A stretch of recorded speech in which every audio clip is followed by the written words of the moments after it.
first, I'd like to just first of all thank you all for coming tonight. Community education has been doing work in West Virginia for nearly a decade now. And, we've had the good fortune recently of receiving about $3.5 million from the Centers for Disease Control to address COVID, influenza, HIV, viral hepatitis, and substance use disorder in West Virginia. And one of the things that we've talked to them about is really the importance of getting that money back out into the street and getting that money out into each community, into each holler, into each home.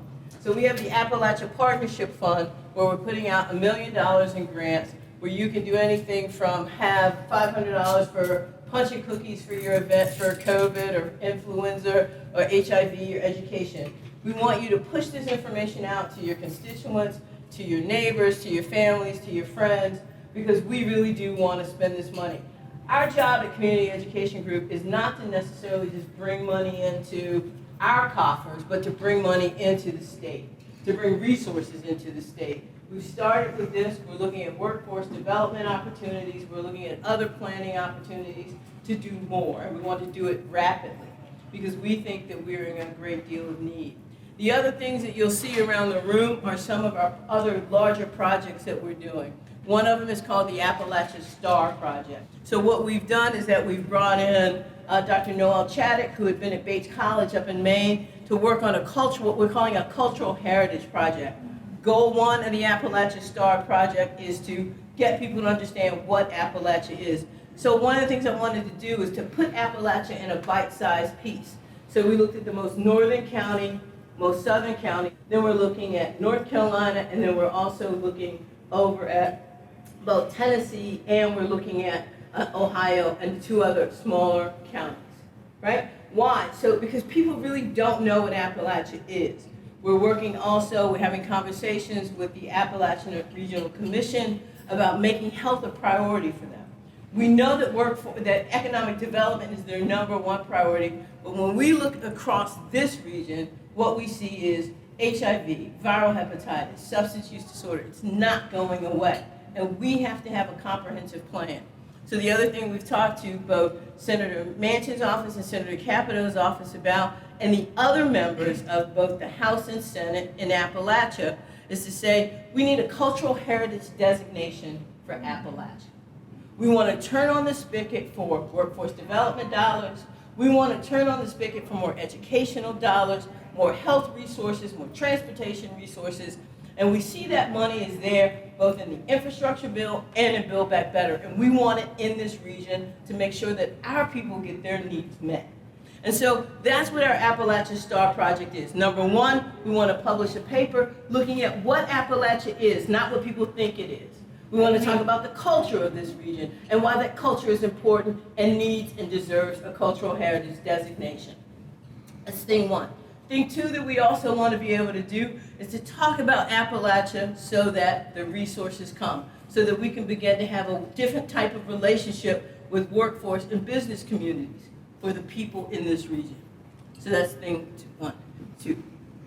Other thing that we're working on is the Endemic work group. The Endemic work group is looking at HIV, viral hepatitis, substance use disorder. We're working with our federal partners and our federal NGOs or non-governmental organizations like the Bipartisan Policy Council, AIDS United. We're working with West Virginia University, Georgetown University. We're also inviting many of our biopharmaceutical companies to come join us with this one as well. Because what we know is that this endemic is crippling this region, and we've got to do something.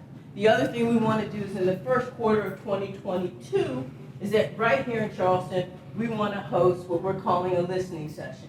Now, before anybody grumbles, yes, we want to invite the White House, we want to invite Dr. Gupta, but the most important person we actually want to get into West Virginia is Dr. Susan Rice, because I believe the syndemic in this region is a domestic policy issue. It is a policy issue that affects everything that we know: home, family, work, climate, everything. We've got to do this, and we've got to do this together. One of the most important things that we were able to do in this last year is, for those of you that do HIV work, you know that December 1st was World AIDS Day. And this World AIDS Day, they came out with a new national AIDS strategy. On page 20 of the national AIDS strategy is something that's never been there before. That there's a endemic growing in Appalachia. For the first time ever, and I'm so proud of that, that we've got the White House to recognize that there's a problem here, a challenge here. And like many of you know, we don't like people coming in from the outside to tell us what to do or how to fix our problems. We said we can do it on our own. This one I'm going to tell you, we're going to need a little help. So I want you to also take a look at the Appalachian Partnership Fund. We got $3.5 million from the Centers for Disease Control, but we want to give $1 million of it back to the community. It's not ours to keep. Any money that we ever raise, you'll always see us doing something to give the money back to the state. That's what we're here for. That's what we're here to do. We wanted to thank you. We wanted to welcome you back into session. Eat, drink, mingle, stingle, whatever you do with the tingle. But don't tingle on the carpet. Thank you all very much for coming tonight. Thank you very much.